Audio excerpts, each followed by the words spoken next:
Hello, my name is Travis Calvert, and you're watching Every Guitar a Story.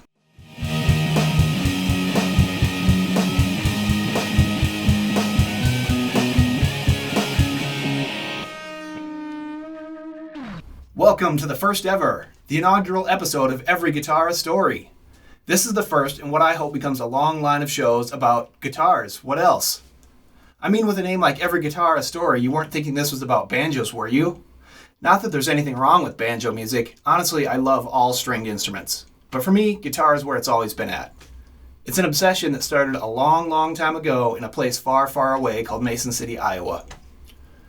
One of my first memories as a young child is seeing a rock and roll band on the television set in my parents' living room. Their outrageous behavior and wild clothing had everyone, even my young, relatively hip parents, all aghast. I just remember crawling into my little boy bed, and every time I closed up my eyes, all I could see were images of this fire-breathing, blood-spitting demon appearing before me. It terrified me. But somehow, I knew that if I could get on the other side of that terror, nothing would touch me. So yeah, the first record, the first vinyl LP I purchased with my own money was this one right here. The intro on this thing is super creepy. I remember I used to put it on the portable record player in my bedroom and blast it whenever I wanted my young sister to go running away in tears, and it worked. From there, I was off and running. I remember K-Tel's hard rock album being an early favorite, and then AC/DC, Iron Maiden, etc., etc. And not long after that came something called MTV, which would have all of young America aglow with the likes of Quiet Riot, Twisted Sister, Judas Priest, Ozzy, so on and so on. I knew that I wanted to have a guitar in my hand. Those guys were having a blast. It just looked like so much fun. The sound of an electric guitar.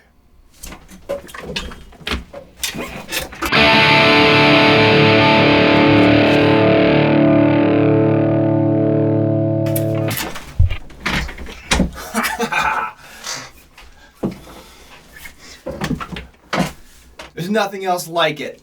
It's like calling down a thunderbolt. It's angel trumpets and devil trombones. It's cracking open the very fabric of reality itself. To hold in your hands something with that much power is nothing less than life-changing. I remember buying the heavy metal magazines, Circus, Hit Parader, Kerrang, Rip Magazine. They would have these ads for carven guitars. I remember staring at these pictures of a white flying V and just thinking to myself, man, if I could just get my hands on one of those, I could create my own reality. I could just lock myself in my room and make it all disappear. The shitty kids I had to deal with at school, the shitty cold weather, prospect of no future outside of this shitty town, it would all just disappear if I had one of those. But my parents weren't having it. Music was something you listened to on the radio, not something you did. It was an extravagance not afforded the working class. They just weren't keen on it at all. When the local school tried to get us kids involved in band, I wanted to play saxophone. My parents couldn't scrape together the cash to make it happen, and I'm sure they weren't too crazy about bringing that kind of noise in the house.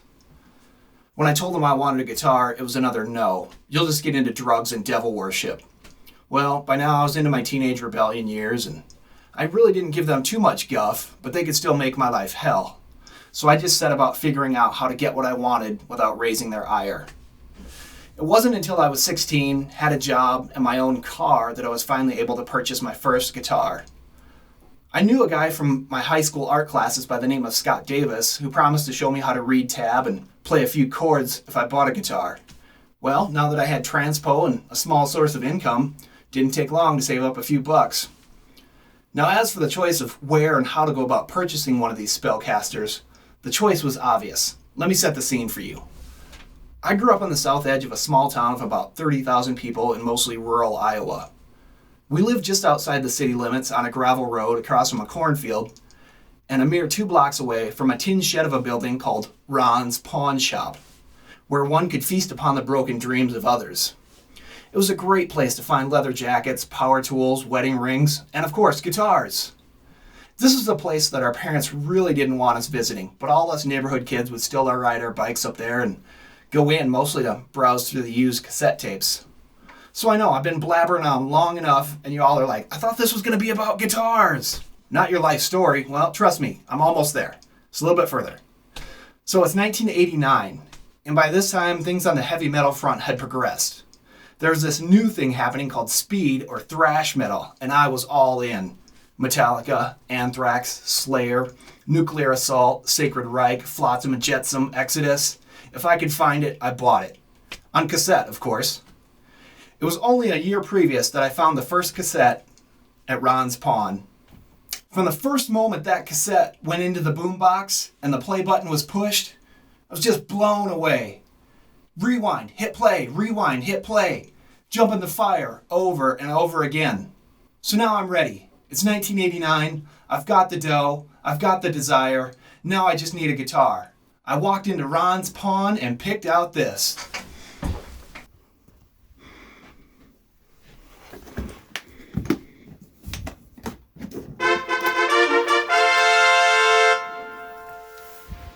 Best I can determine, this is an Arborflex guitar from the early 80s.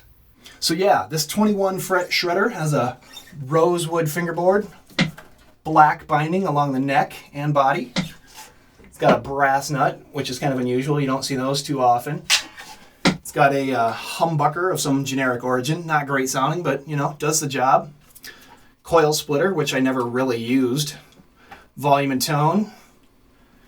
And the Strat style bridge here with the Allen screws sticking up. I've never really cared for that style of bridge. When you're palm muting, it just always kind of digs into your hand. Now I know you can get the shorter Allen screws and set that up properly, but at the time, man, I didn't know anything about setting up a guitar. I just plug it in and play around with it all day long and had a great time. So yeah, this guitar has served me pretty well. Unfortunately, you can tell it's suffered a lot of abuse over the years. Sandpaper, spray paint, stickers. One time I even met the concrete floor a la Pete Townsend. It's kind of a miracle that this thing plays at all. But it's still kind of somewhat playable. That's crazy. And at the time I bought this, it was a package deal. The guitar, which I think was $100, and a DOD American Metal pedal.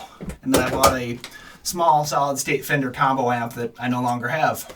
So let's plug it in and see what it sounds like, huh?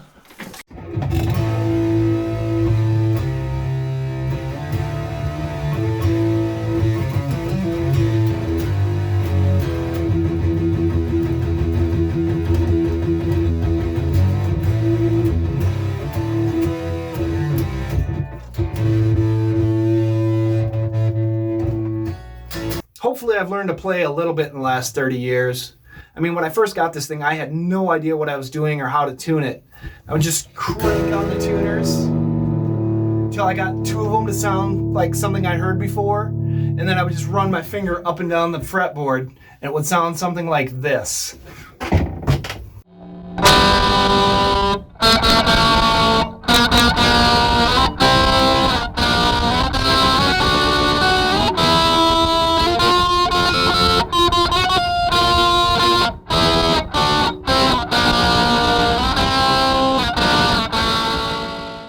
So yeah, that's me with a boombox cassette recorder. My first ever recording. You heard it here. Wow, not great sounding, but that's what started it all for me. I mean, I used to just sit and arpeggiate for hours. And also I would try and be as metal as possible. We would do this thing we used to call skipping to get that chugga chugga sound. When it'd be all downstrokes.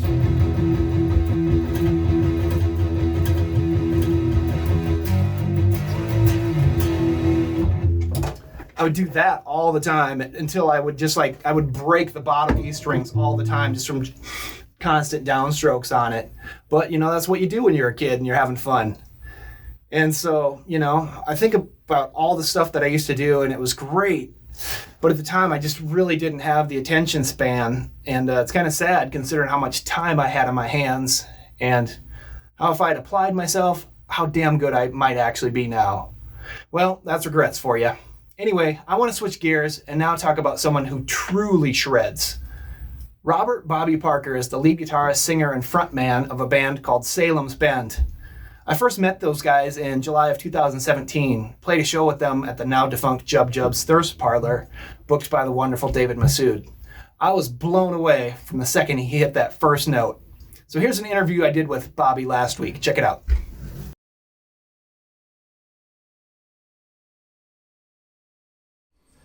So yeah, this is the first ever episode of this guitar web series that I wanted to start called Every Guitar a Story, because I realized I'm getting a collection of guitars, and I feel like there's a story behind every guitar. Yeah, it's so true. I mean, it's a great idea because yeah, it's every guitar is just unique, you know. Yeah, and I feel like I could just sit and bullshit about guitars for hours. Yeah. Oh So, yeah, me anyways, too, man. I wanted to start this thing with like just introduce yourself a little bit, tell us a little bit about you, and I remember I met you in like July of 2017. We played a show with you guys at the now defunct Jub Jub's Thirst Parlor. It was booked by the wonderful Yeah. Dave Massoud. But I remember, like, you guys, from the first note you hit, I was just floored, man. Like, I was just, like, laughing and crying at the same time. I'm like, oh, my God, this is amazing. This is everything I wanted to hear. Dude, hell yeah! Thanks so much, man. Yeah, I remember that was a lot of fun. That was like, I think the last night of our like 2-week tour. That was like our longest tour at that point. And so like we rolled in there, first time playing Reno, and yeah, that was a lot of fun playing with you guys. Like there were like random weird lady who was like dancing with people. Like I think she got kicked out because she was like too drunk or something. Oh, yeah, that's typical Reno. Yeah, so But yeah, I love catching bands on the last night of tour. They're always really good. yeah, it's like, you know, just whatever you have left, just give it all. Exactly. Um, So yeah, tell us a little bit about yourself. Introduce yourself. Yeah, so I'm Bobby Parker. I play in a band called Salem's Bend. I'm the guitarist and vocalist for that. Let's see, we started that group in we started in 2016 really. The first album was recorded in 2015, but I actually did it all just by myself because I didn't have a band yet. So like if you look at since you have the vinyl, if you look at the back, there's 3 dudes there, but it's actually 3 pictures of me. We just like superimposed it to make it look like it's like a band. Nice. So, cause I wanted a band. I didn't want it to be a solo project. I wanted it to be like a group. You know, I just didn't have a group yet. So, so that was released like December 2015.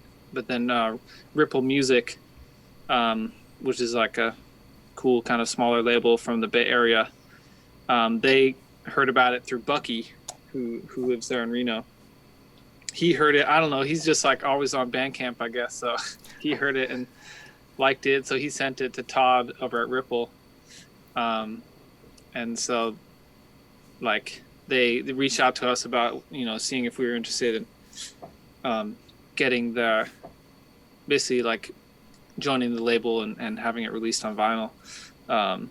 And so like for me, like I didn't even expect anything from this like the album was kind of like, it was something I had wanted to do. It was like my New Year's resolution that year. And so that, like I put it out December because like it just took the whole year to get it done.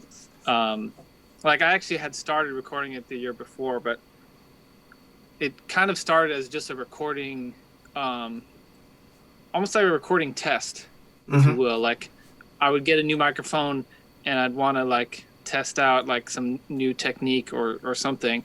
And so I was like, well, I'll just record a song with this, you know, record one of my riffs. Yeah. And then like after like maybe 4 or 5 songs, I was like, hey, these are pretty decent. Like I have like a little album.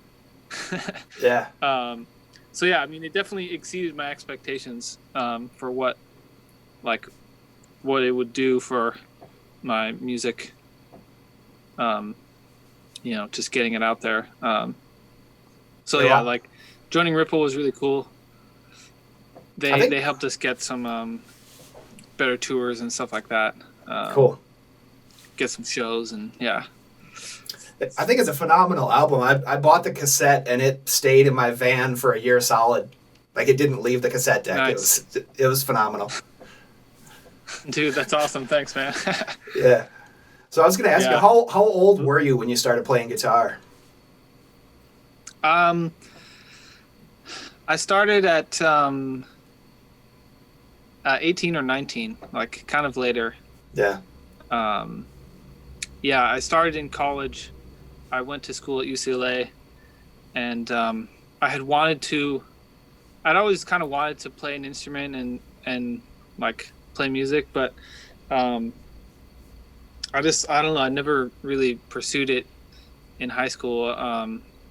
And then like near the end of high school, I discovered Iron Maiden, and like I just got like obsessed. I was like, oh my god, like, and like I just was turned into a huge metalhead, and like I found Angel Witch and like all these kind of Yeah. like 80s metal, and then like from that I went to like Judas Priest and Black Sabbath, and like I kind of went backwards from there and like discovered all the awesome stuff from the 70s. But that kind of like really got me thinking more like, man, like it would be so cool to just like rip one of these cool riffs or Yeah. like a solo or something. um so like I tried by myself. I bought a VHS tape. When you can still buy VHS tapes. Yeah. Of like how to learn heavy metal guitar.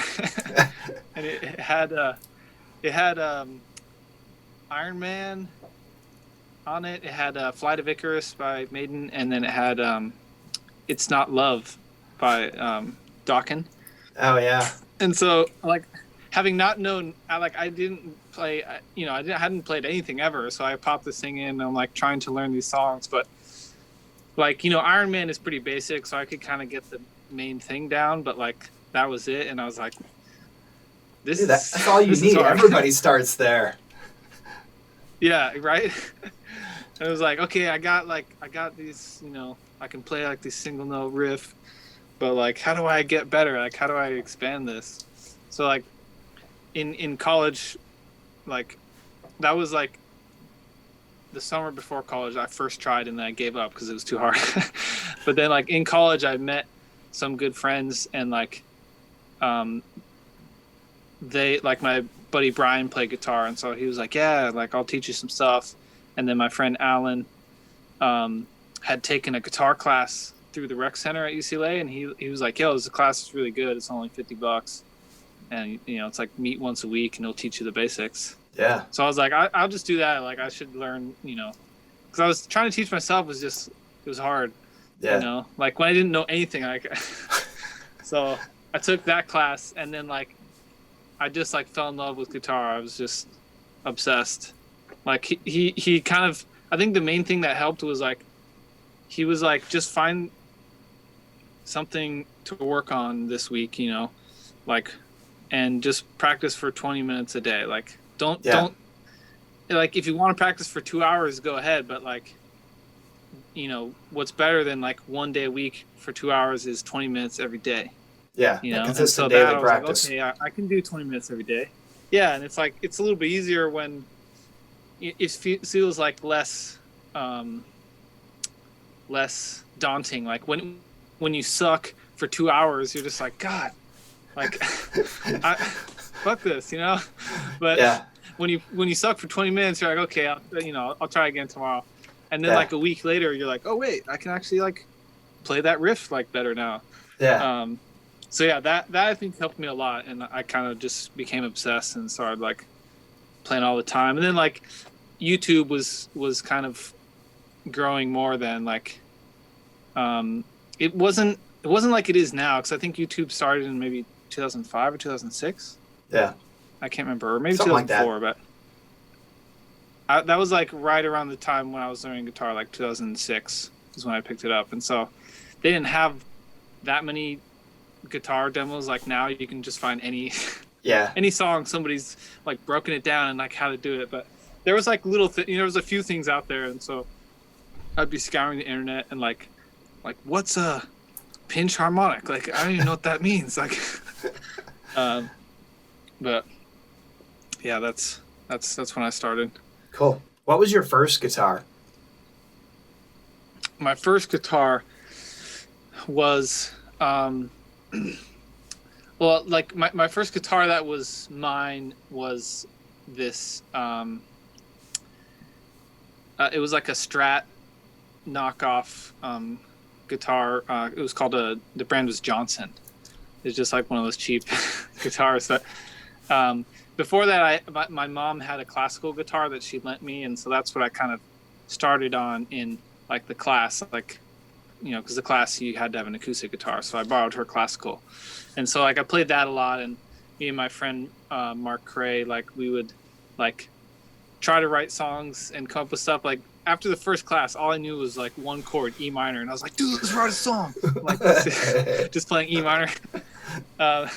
But my first guitar, like I was always more drawn to electric guitar, and so like the first guitar that I felt like, wow, like now this is guitar, was like that Johnson. And my friend Colin King actually gave it to me because he had started in high school and he was pretty good, and so he got like he got something else, I can't remember, but it was like a nice Gibson, and so he's like, if you want this, like I'll give you this. And I was like, oh my gosh, electric guitar, yeah. Yeah. So like I played the heck out of that thing, like just, and I think it actually was good because it wasn't a great guitar, but I played it until I could realize that it was not a great guitar, you know? Yeah. Like after like a couple years, I was like this thing doesn't actually stay in tune. Like before, you're like, you know, you don't really know if you're slightly out of tune or whatever. But yeah, at a certain point, I was like, okay, this doesn't intonate right. Like at the 12th fret, like you can't, no matter what you adjust on this thing, it's just always sounds funky. But yeah, I mean, I still, you know, the Johnson was the starting place. Sounds like it served you well then. Yeah, it did. I mean, it did its job for sure. Yeah. How many guitars do you own currently? Oh man, I should have counted. Let's see. I have, I think,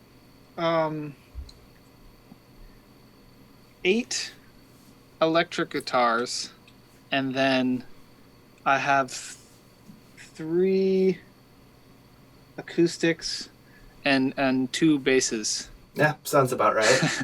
Yeah, it's a good arsenal. Yeah, and then like no, actually, I have a 4th acoustic guitar that just like sits in the living room. That's like the living room guitar, you know, for anyone who comes over and wants to play. So, what's your favorite guitar of all those? It's hard to pick one single, but if I did have to pick one, it's probably this my Gibson L6. Yeah. Like I got this guy in let's see, 20. Did I have it for that tour when we played with you? I can't remember. I think I did get this in I think I bought this in 2017, but I don't know if I had it yet when we played that tour. I don't think you did. Yeah, I think I was still playing my SG, which I mean I love my SG, but I discovered these. The first one I got actually it's a knockoff. It's a I'll just grab it real quick. It's over here. It's a knockoff of the Gibson L6. Okay. By this company called Crestline. And Crestline is like one of the Japanese kind of lawsuit era brands that just made like exact copies. And this thing, this is probably, I would say maybe my second favorite. Yeah. Because like this one, this one kind of like it kind of got me out of a rut, like a guitar playing rut. Like I've been playing my SG for so long, and I felt like whenever I picked it up, I just played the same things. Yeah. Like I wasn't progressing, you know. I was just like, man, I just always play the same crap. So then I bought this in like 2014 or something, just because I saw it on eBay. I was just, you know, browsing or whatever. I think I was maybe looking at different lawsuit era guitars. And I saw the L6, and I was like, what is L6? Like, I don't even know what that is. So then I was like reading about it, and like they're just like kind of like one of the forgotten Gibsons, you know, Mm-hmm. like they only made them I think from 1972 to 1980, and like a few people, like a few like famous guitarists played them, sort of endorsed them. Like Carlos Santana played one for a year or two, and then I think Paul Stanley played one for a bit. Um, even like AC/DC, both Angus and Malcolm, both like they played the same one. They had one, but they had cut it to be like a double, so it looked like an SG. Okay. Just like, but it was like well before they had gotten their SGs, or before Angus got his SG. So, um, but like it just never really it never really caught on. It didn't get like, you know, Yeah. popular like the SG or the Les Paul or anything, or like the, you know, any of the other Gibsons like Explorer or the V or anything. It kind of was like this weird in between that like people didn't really like, but I love them. Like after getting this one, like as soon as I pulled it out of the box, like from eBay, like I just started playing. Like I tuned it up and I started playing, and it just felt so natural. Yeah. Like it was like it fit my hand perfectly.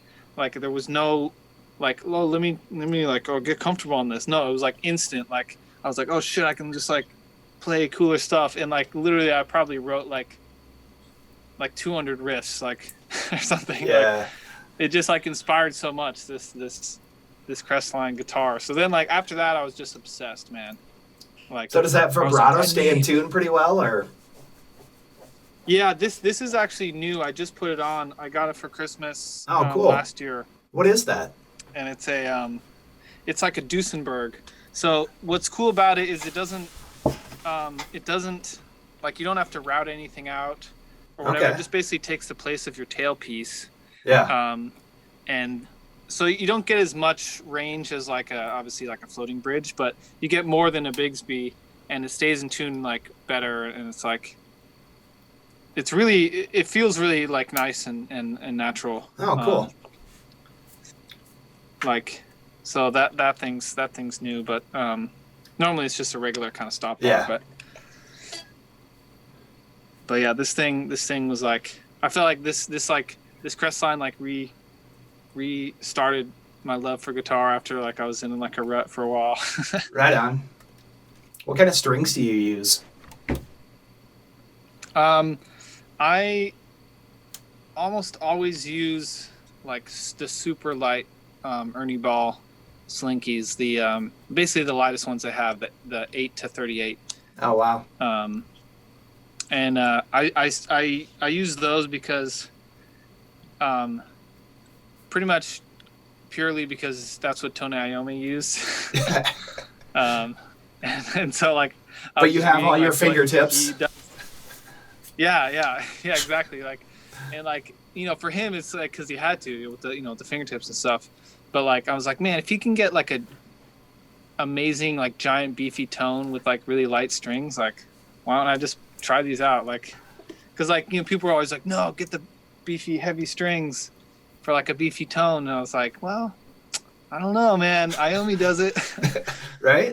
And then it's like, it's so easy. I've gotten used to them as just doing like bends and stuff. Like, I mean, obviously my hands are kind of like weak because those strings are so floppy, but I don't know. I just, those are my go-to.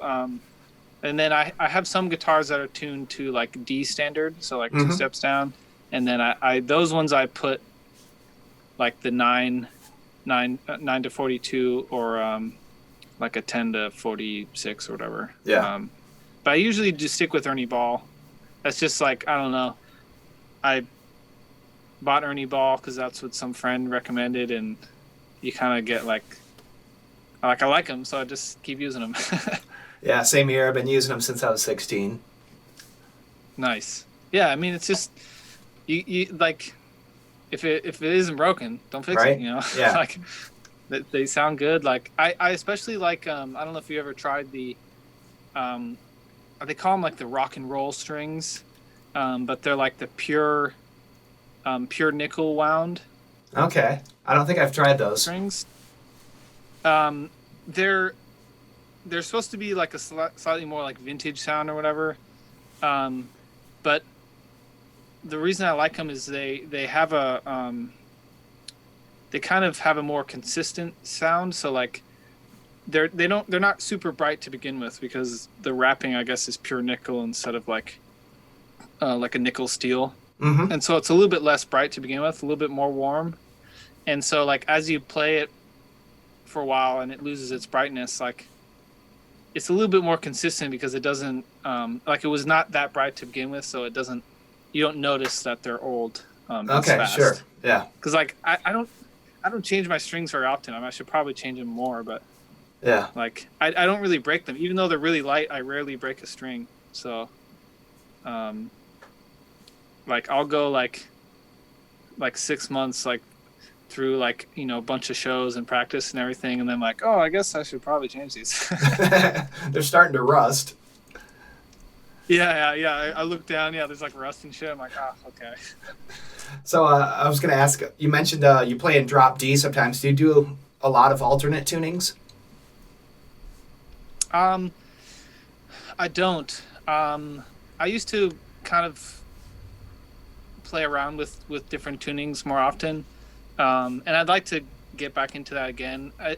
It's mainly just kind of out of laziness. Like, Yeah. my guitar is like already tuned to standard, and so then when I pick it up, I just that's what I just play. But I'm thinking like my dad plays guitar too, and he played like back as a kid, but then didn't play for a long time. And then when I started learning again, he kind of picked it back up. But he's big into like the alternate tuning, like the Dadgad or whatever. Yeah. The one that like a lot of slide players and like blues guys will use. And so it is kind of fun because you like anytime I have like tried out those different tunings, you definitely, I feel like you come up with different ideas because you can't think of the same kind of like if you play the same kind of patterns or riffs or whatever, it sounds different because the tuning's totally different. So you can it kind of freshens up your ideas a little bit. Yeah, it forces you out of the like the I box. wrote a song once. Yeah, exactly. Yeah, I wrote one song that was in open C. Mm-hmm. That was kind of cool just because like I was like just being the open C kind of helped me come up with like an interesting idea. But so I'd like to get more into it, but I'm just like lazy right now. Yeah, that's cool. You mentioned that your dad plays. Have you had any like good jam sessions with your dad? Yeah, like since I've picked it back up, like we would oftentimes at like family gatherings or whatever, we'll have like just a jam session. Like we used to for my grandma's birthday every year, we would have like a sort of like a little mini family reunion with my mom's side of the family, and so we would bust out the guitars. It was like me and my dad, and then sometimes my uncle will pull out his guitar, or my cousin too. And so like we'll just like people will just like shout song requests, and we'll like if we know them, we'll try to play it, or if we will like look up the chords real quick and play some songs. So like that's always kind of fun. And then usually like every year for like Christmas or Thanksgiving when I go back home, my dad and I will have like an extended jam sesh. Cool. Just like trading leads and just like jamming on some chords for like an hour. Right on. What is the holy grail of guitars for you? Like if you could have any guitar you wanted, what would it be? Oh man, it's a great question. Man, I don't know. I feel like I've always wanted like a custom like Gibson Flying V. Yeah. Like just like with a few sort of modifications that I like the Gibson L6 has 24 frets, Mm-hmm. and like I played like an Ibanez RG series for a while, and that also had 24 frets. And so to me, in my head, like 24 frets makes more sense because you have your two full octaves. Like, Yeah. I'm like, why do they stop at 22 or 21? Like, just add them up there, man. You got two octaves. It makes sense. But like, so like a 24 fret like classic V with like the I really like the Carina, like that kind of classic kind of almost orange finish. Yeah. Um, those are just like the coolest to me. I've like always wanted one of those. I just like for a long time I was like, man, you got to really like shred and play well to play a V because it's so it's so just like it's such a bold choice like to come Right. out on stage with a V, you know, All eyes are like upon you you at just that point. yeah, like if you're not like playing something good and you have a V, then you're just like ridiculous. Like what are you doing, man? So I don't know. Someday I'll get one, but Right on. Do you have any guitars that got away, like ones you wished you hadn't gotten rid of? um let's see. Not really. I mean, I've kind of kept most things. Like I'm like a music gear hoarder. Like my studio is just jam packed with gear. So like I haven't really gotten rid of too many. I've sold a few of mine over the years. Like I sold one of my Gibson L6s that um, I just like for whatever reason it kind of didn't vibe with me that much. Like the neck was kind of thicker, and I had gotten the frets were really low, so I got them refretted with jumbo frets, and it was cool, but it's just very different than my other guitars, and so Mm-hmm. that one I sold. But there was the one that comes to mind that I always like kick myself that I didn't buy at the time was back when I first started learning, like 2006. On eBay, I saw they had these. I don't know. I can't remember if it was a kit or if it was fully built, but it was like basically a Gibson Flying V, but it's just some cheap knockoff. But the body was kind of like almost like a seafoam green, like what's that? It's like plexiglass, Okay, like so yeah. you could see through it. Yeah, like And it lucite was or like whatever. this really nice. Yeah, lucite exactly. And it was like this really nice green, and I was like, someday I'm gonna buy this. Like when I can shred, and like it looked so freaking sweet. But now like I can't find it. Like I've like looked and searched for that, and like I'm like it no longer exists. It'll show up again Sad. one day. Yeah, someday when the timing is right. What's your favorite amplifier? Take us through some of your amplifiers. Oh yeah, for sure. So let's see. My favorite right now, my sort of go-to is let's see if we can see it in the background here. It's my trainer, which is this guy.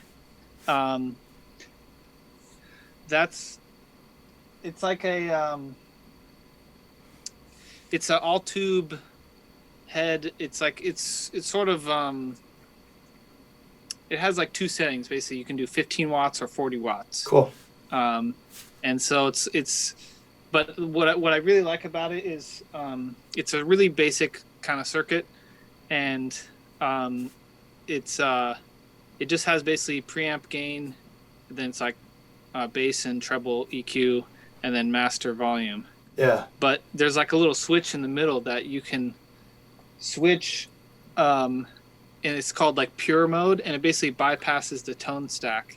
So Oh, wow. it's just your preamp gain and your master, and like and you get more like overdrive that way, and like it's just the natural EQ of the amp, and like that's how I always use it because it sounds freaking sweet. Yeah. So like that thing, I bought that I think in 2015, and it's come on pretty much every tour. Like played like I don't know how many hundreds of shows, and then like hundreds more rehearsals, and like I still like haven't like I took it to my amp tech to like I'm like, okay, we've done a bunch of tours now, like we practiced for hours, like I'm constantly like sometimes I'll forget and I'll leave it on for like 3 days. It's just like sitting there on.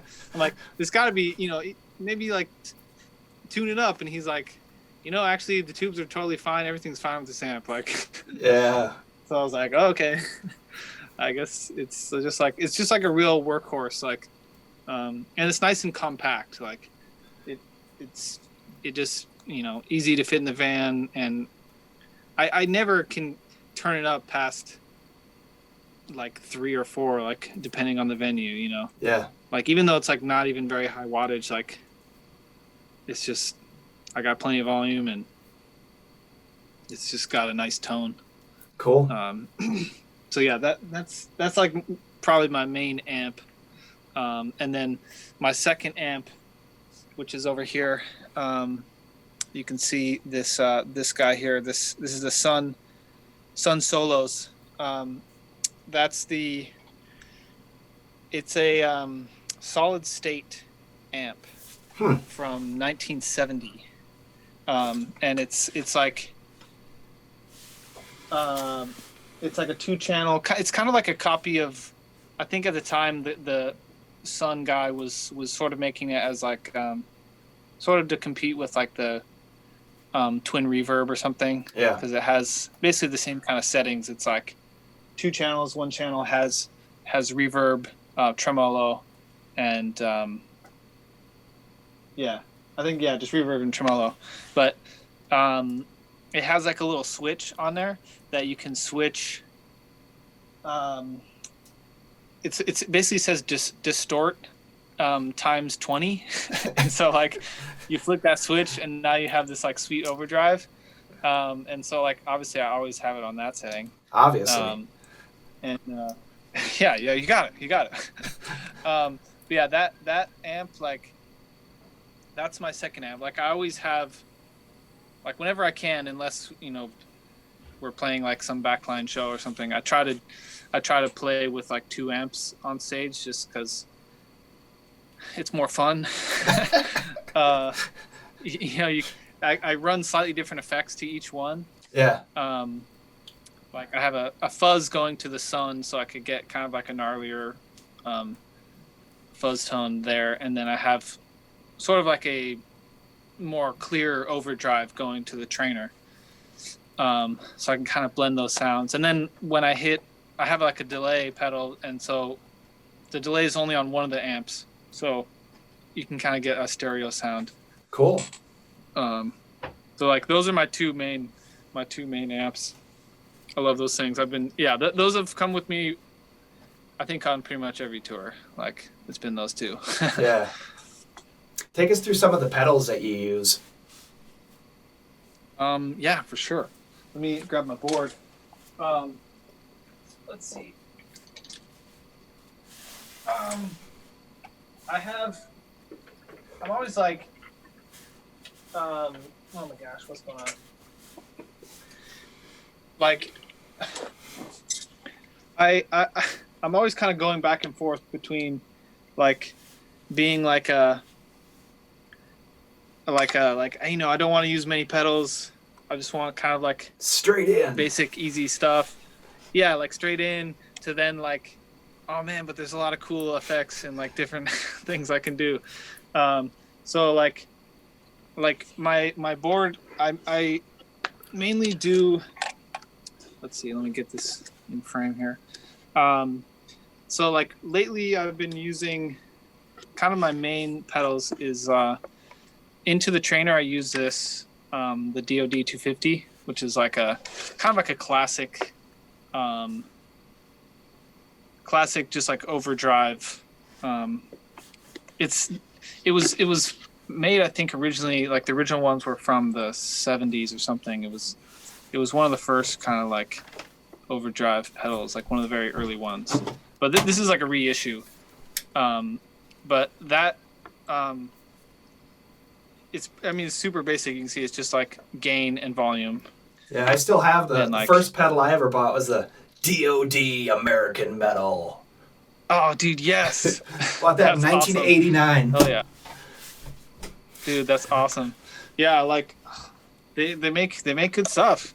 Yeah. So I mean, if it works.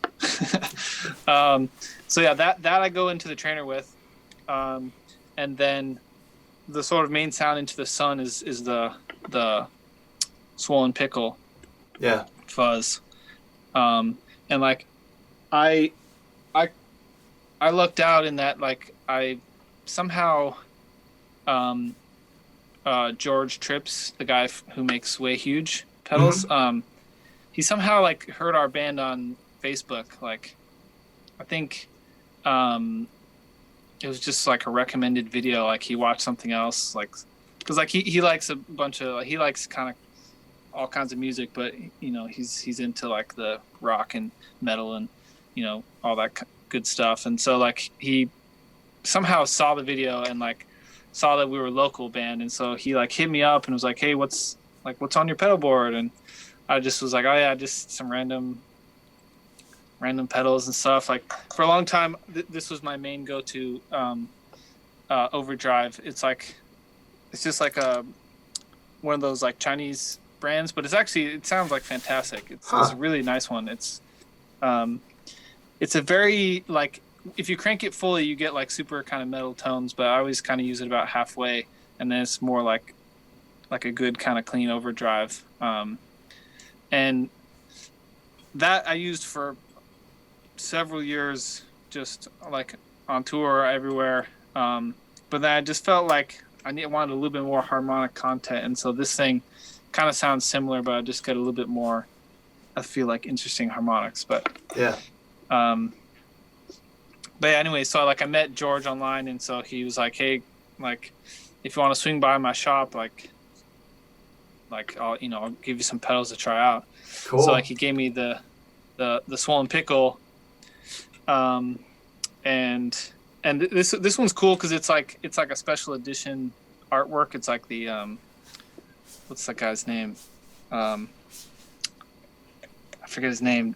He's like a famous artist who does like cool. Man, what's his name? Donnie something. But anyway, he did like a special artwork for it, and it has like a couple extra knobs and stuff. But this thing is awesome. Basically, like, since he's given it to me, it's just always on my board. And then, so like, from that, like, I then use either one of these two delay pedals.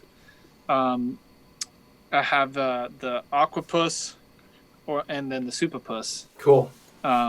They're both Way Huge, and they're both awesome. Like, I mean, the Superpus you can get really wild sounds out of.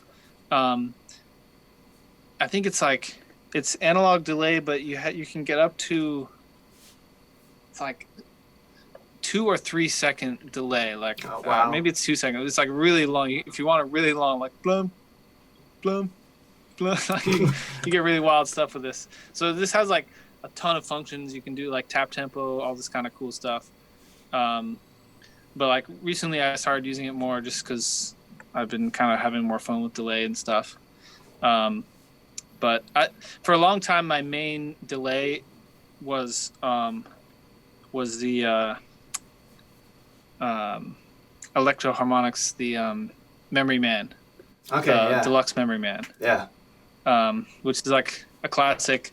The only reason I took it off was because it was like a legit like vintage one from like probably the mid 70s, and like it had like a broken switch, and I mean it sounded amazing, but I was like, I'm just dragging this thing around on tour, like my Ford's like flopping around, falling over, like I'm gonna like bust this thing. And it's like a really expensive, fantastic pedal. So I finally just like, have retired it to the studio for now, for just studio use. Because like honestly, like the Way Huge ones, like it pretty much I get the same sound. So I don't really miss it. Yeah.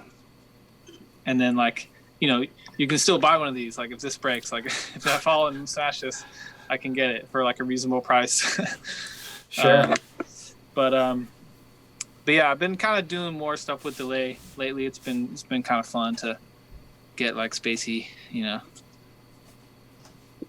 But what else is on here? I just recently started. Like I have just like backup pedals that are just like in case something breaks. I'm like this is like a copy of like the OCD. But I just got this for my birthday last year. It's a small MXR Univibe. Okay.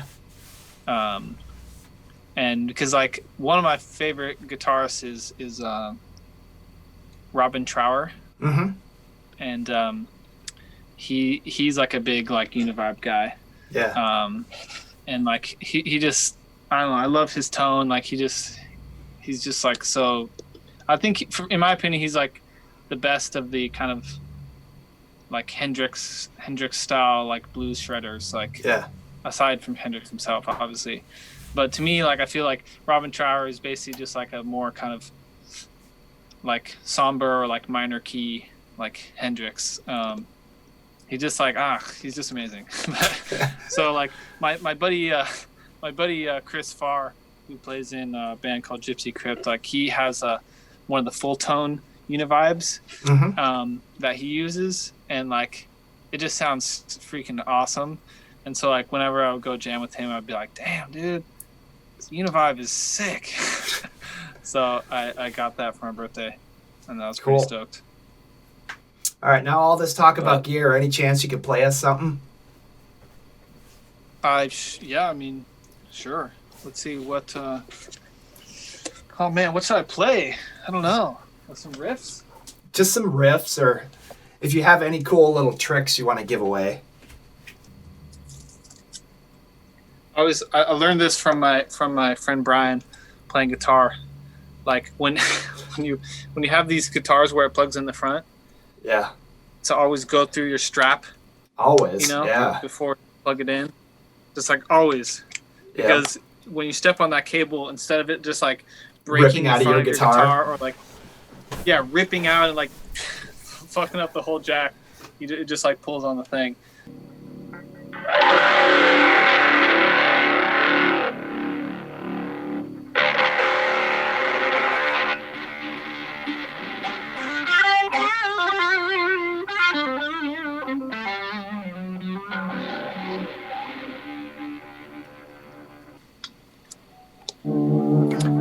One thing that I do that I find is like a trope that I've picked up from Tone Iommi, because I try to steal all his ideas. He's definitely my favorite.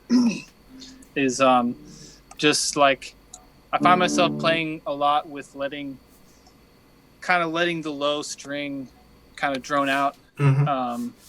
You know, because like especially when you're just playing by yourself, which is like a lot of time, especially in the past year, I'm just jamming by myself, and so like you just can kind of fill out the area in a more kind of interesting, fun way.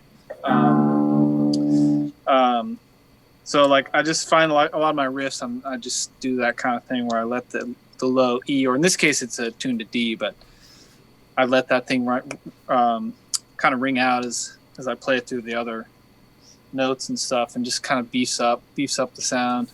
Yeah. You know.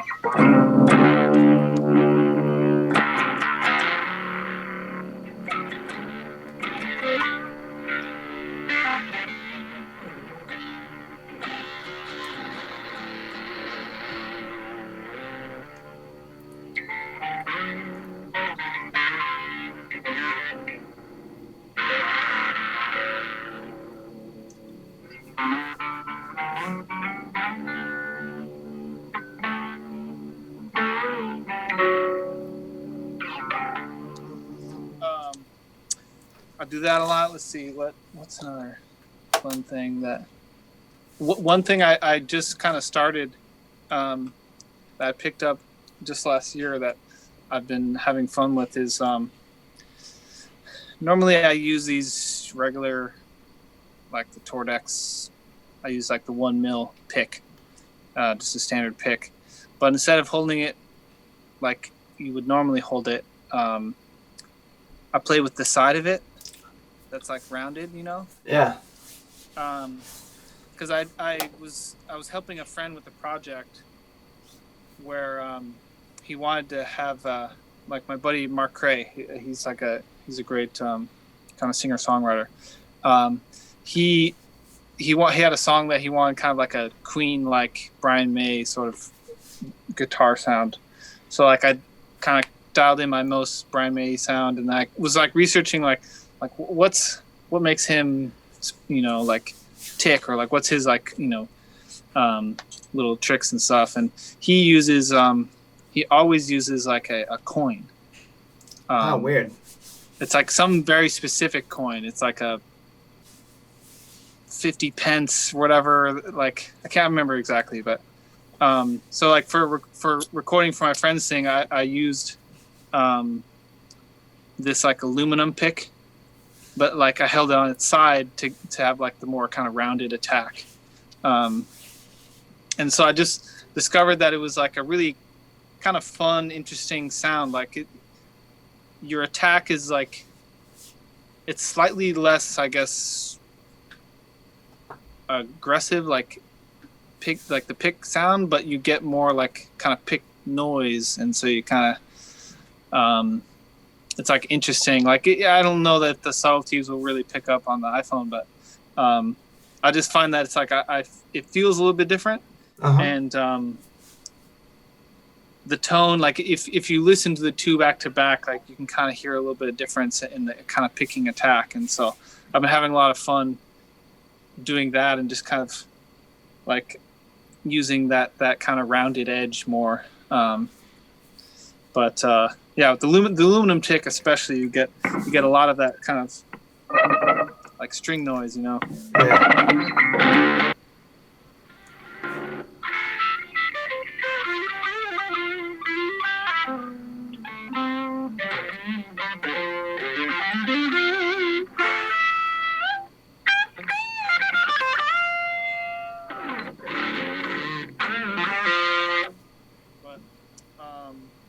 Yeah, like, you know, if nobody's tried it before, whoever's listening or watching, like, try that side of your pick, because it's just, you know, something different. It's kind of, you'll feel like you might come up with some different lick ideas, because it definitely feels, it kind of feels more different than anything else, like the way you're kind of hitting the strings.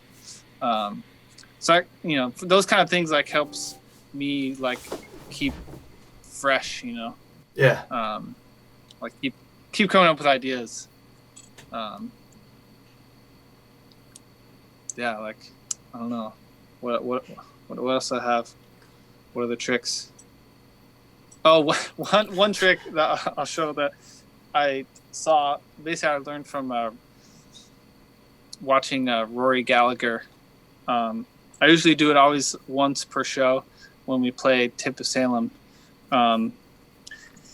During the outro solo, it's basically bending, like you do a big bend, but then you pull the string more behind where you fretted, and you get extra bend. And just, like it's purely, I mean, you get a different sound obviously, but it's mainly just kind of showy and fun. But like I pretty much always do that once a show, just to be ridiculous. But I'll just show that real quick.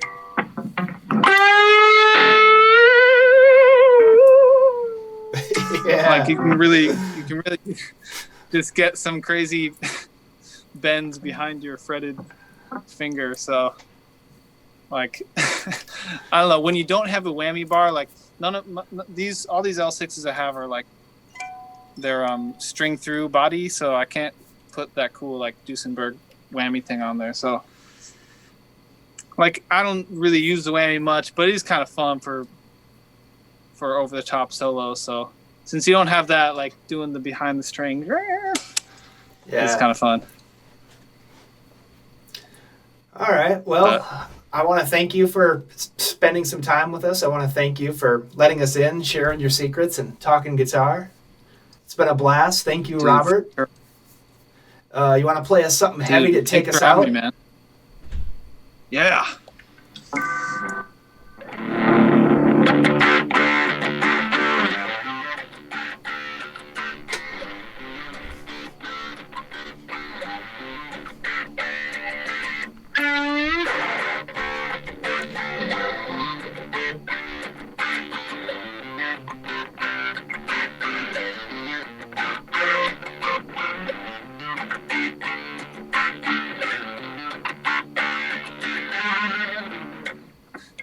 Yeah, right on. Thanks, Robert.